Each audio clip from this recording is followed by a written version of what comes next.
ऐतिहासिक, शैक्षणिक, साहित्य व संस्कृतीची जोड म्हणजे स्मार्ट पुणेकर न्यूज. नाव सांगा. सूर्यकांत नागपुरे. कोणता मतदारसंघ आहे? कॅन्टोन्मेंट. उमेदवार माहिती आहेत का? माहिती आहेत. कोण कोण आहेत? सुनील कांबळे कमळातर्फे उभे आहेत भाजपतर्फे, आणि रमेश बागवे. बरं, या दोघांच्या लढतीत कोण बाजी मारेल? सुनील कांबळे. कशामुळे, काय कामं केले? नाही, इथं स्लम एरिया जास्त प्रमाणात आहे आणि इथं पाण्याचे प्रश्न निम्मे असतात, गटार लाईन असते काय, आणि सोसायटीमधले वाडे, जुने वाडे, तिथे कामं केलेली आहेत आणि भरपूर कामं केलेली आहेत. लाईटीचे असू, मोठे मोठे निधी आमच्या वार्डाला मिळवून देतात ते नेहमी. आणि कुणी गरीब माणूस गेला तर त्याला कुठलंही काम असलं तर लगेच लवकर स्वतः येतात आणि स्वतः पाणी करून टाकतात. बरं, निवडून आले काय काय अपेक्षा आहे त्यांच्याकडून? नाही, बरेचसे अजून कामं आहेत तिथे. SRच्या स्कीम आहेत तिथं, ते सोलरचे आहेत. आता मध्ये पण आता आमच्या इथं सोलरचं काम करून देत होते बिडकर साहेब, ते मिळून सगळं सोलरचं पण कामं झोपडपट्टीमध्ये, आणि स्वतः जातीने येतात ते.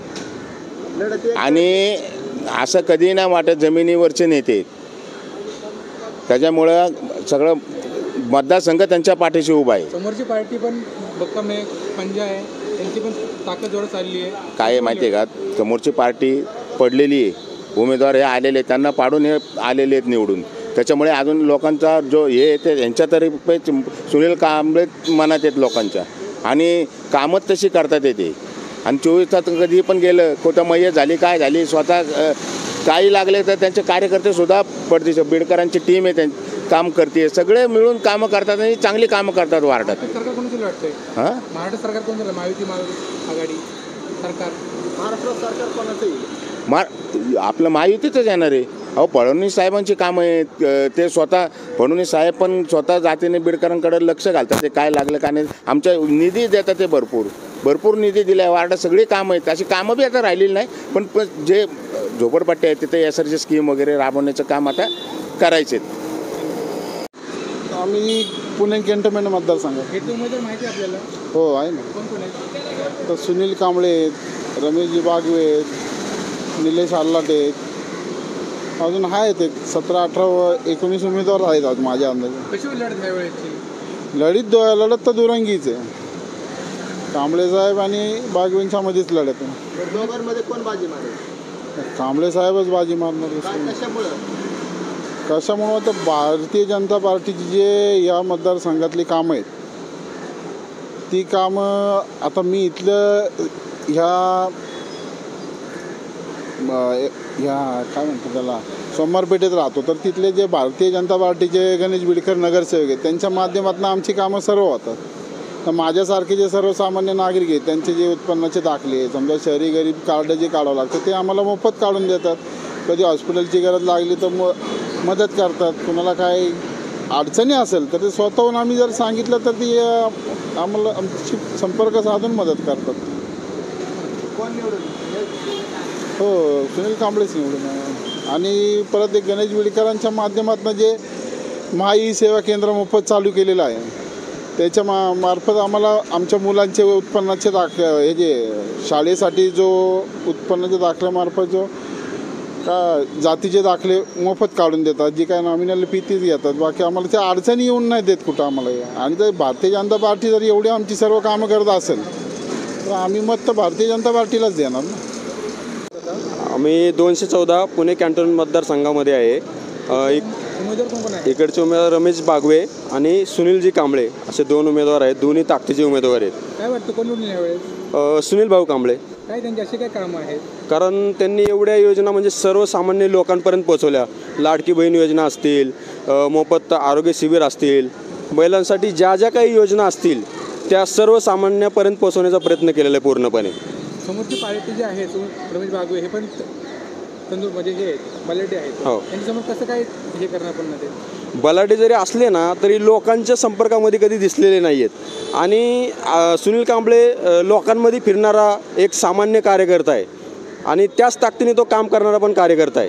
त्याच्यामुळं आमचा पूर्णपणे 100% विश्वास आहे की सुनील कांबळे चांगल्या मताधिक्याने निवडून येतील, यात काय आम्हाला शंकाच नाही आहे. मी कॅन्टोन्मेंट मतदारसंघात आहे. उमेदवार माहिती आहे आपल्याला? काय उमेदवार कोण कोण आहेत? उमेदवार हो माहिती आहे ना. कोण कोण आहे? सुनील कांबळे माहिती आहेत, अजून रमेश बागवे आहेत. कशी होईल यावेळी निवडणूक वाटते?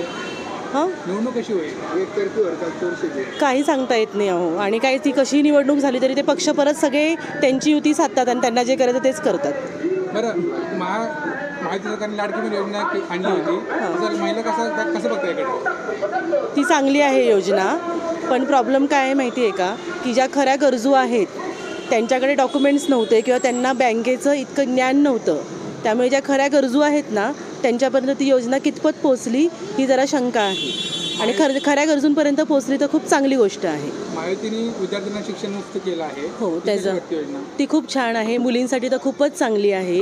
म्हणजे बऱ्याच मुली ज्या अशा आहेत की ज्यांना वडील नाही आहेत आणि आई एकटी धुणं भांडी करते आणि तिला जो फी भरताना त्रास होत होता तर तो नक्कीच कमी झालेला आहे आणि ती खूप चांगली योजना आहे. पण ती योजना तात्पुरती नसावी, ती पुढे पण चालू ठेवायला पाहिजे सरकारने. महाराष्ट्रामध्ये कोणती वाटते? महायुती, महाविकास आघाडी, कोण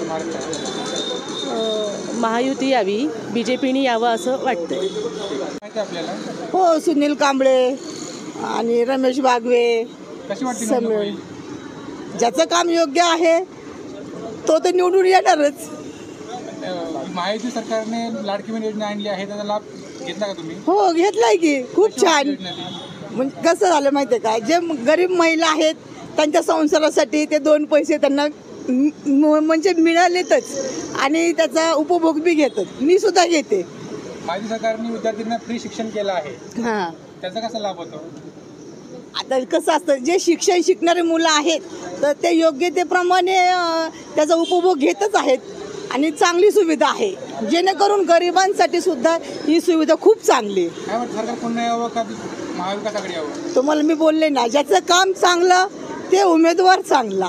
असं आम्हाला अंदाज येतो की महायुती पण बोलताय चांगलं काम आहे. ती तुमची इच्छा, जे तुम्हाला ठरवायचं आहे ते.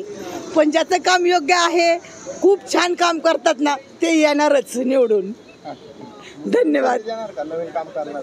हा, नवीन चेहऱ्याला संधी देणार? हो, नक्की देईल की. पण जो कोण नवीन चेहरा येणार त्याने पण चांगलं काम केलंच पाहिजे.